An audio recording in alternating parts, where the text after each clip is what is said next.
Last week, Rohit Sharma, Virat Kohli, Jasprit Bumrah and the rest of the big Indian men's team players returned to their homes for the first time in 6 months.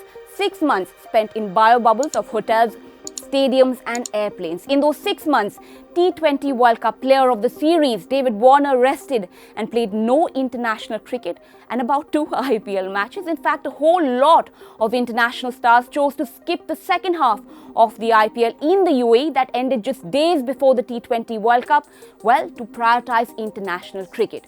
Our Indian players, they've gone hoarse talking about bubble fatigue and their mental health all through this year.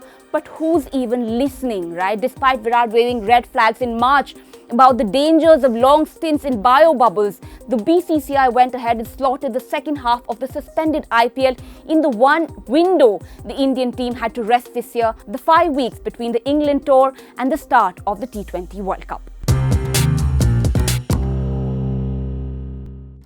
The BCCI's 2 biggest assets, Indian cricketers and the Indian Premier League, has left the board in what should be a crossroads. Do they prioritize players and their workload and their mental health, or do they prioritize the 4,000 crore rupees a season they make from the IPL? The current status quo would suggest it's the IPL that gets preference, with the board selling 2 new franchises that will join the league in 2022 and make it a 10-team affair.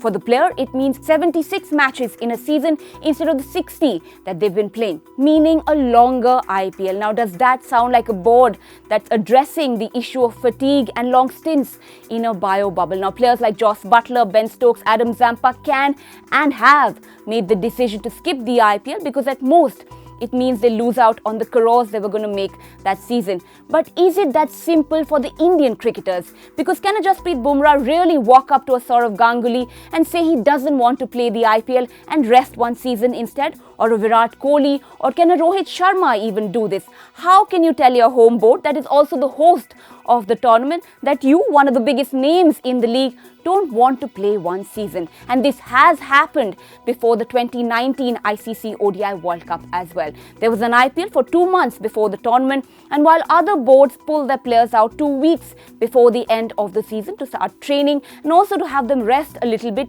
Virat Kohli said it was up to Indian players to inform their franchises that they wanted to rest and sit out of a few matches. Like Bumrah had to walk up to Rohit Sharma and say he didn't want to play the playoffs because, he wanted to rest for the World Cup. Anyway, that's 2019, it's 2021 now, and players have really stepped up and opened up about being made to play too much cricket. Virat spoke about it in March, Bumrah spoke about it during the T20 World Cup, even former coaching staff members Ravi Shastri and Bharat Arun all emphasized on the toll long stints on the road and in bio bubbles is taking. And India's early exit from the event that they went in as favourites should be a warning cry now, shouldn't it? After all, just look at all the players who won the big games for their teams in the UAE. Jos Buttler scored the only century of the T20 World Cup, didn't play the IPL, the UAE leg of the IPL. David Warner, of course, we know, had rested for 6 months. In fact, along with Warner, Steve Smith, Pat Cummins, Glenn Maxwell, Marcus Stoinis all skipped Australia's July tour of West Indies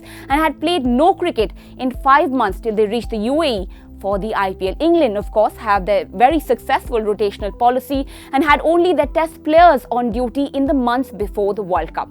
So while everyone else was resting and training for the World Cup this summer, India had 2 weeks before the IPL was suspended before they headed to the UK for the Test Championship final, and then the England tests, and then it was the IPL and the T20 World Cup. 3 days after the final, they've started the New Zealand series, and then they fly to South Africa and then return to play West Indies and Sri Lanka at home before, once again, they start the IPL. The only light at the end of this tunnel is that Rahul Dravid, India's new coach, has said in his first press conference that players' mental health and well-being will be a big priority. A welcome change when you compare it to former coach Ravi Shastri, who pretty much said it really wasn't his job to speak to the board about resting some players and giving them time off when they were too tired and fatigued.